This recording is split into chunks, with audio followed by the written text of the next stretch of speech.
Kocha mkuu wa Young Africans kwa sasa yuko mbele ya wakati, naweza nikasema, kwa ajili ya imani yake ambayo inaenda kumpeleka mbele zaidi, kwa kile anachoamini kwamba Conte ni mmoja kati ya wachezaji ambaye kati ya wengi ambao amewaweka kwenye kikosi chake, basi Conte ndiye atakayeenda pale mbele na kuizuia Al Ahly. Amesema hayo kwa sababu ya sifa mbalimbali ambazo ameziona ndani ya Conte kwa muda mchache ambao amekuwepo katika klabu hiyo ya Young Africans, na moja kati ya vitu ambavyo yeye amevisema kwa umakini kabisa ni kukumbuka namna ambavyo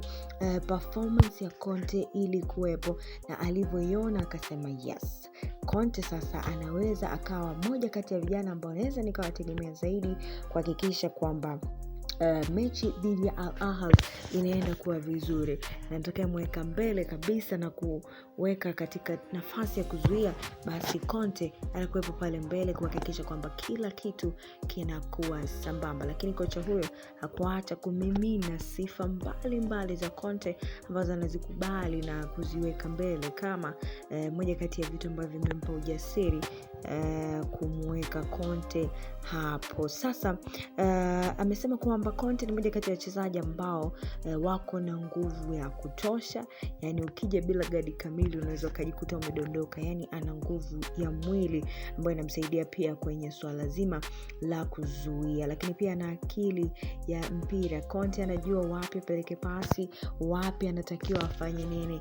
ikibidi vile ya fast turning azifanye mwenyewe, basi anazifanya mapema zaidi. Lakini zaidi amesema amevutiwa sana na nidhamu ya kazi ambayo Conte yuko nayo, ndio maana ana hata ujasiri wa kusema kwamba huyu ni mmoja kati ya wachezaji ambaye anaweza kumweka kwenye safu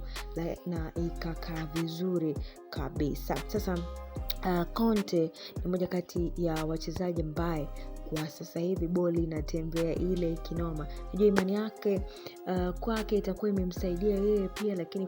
kuwakumbusha kwa mashabiki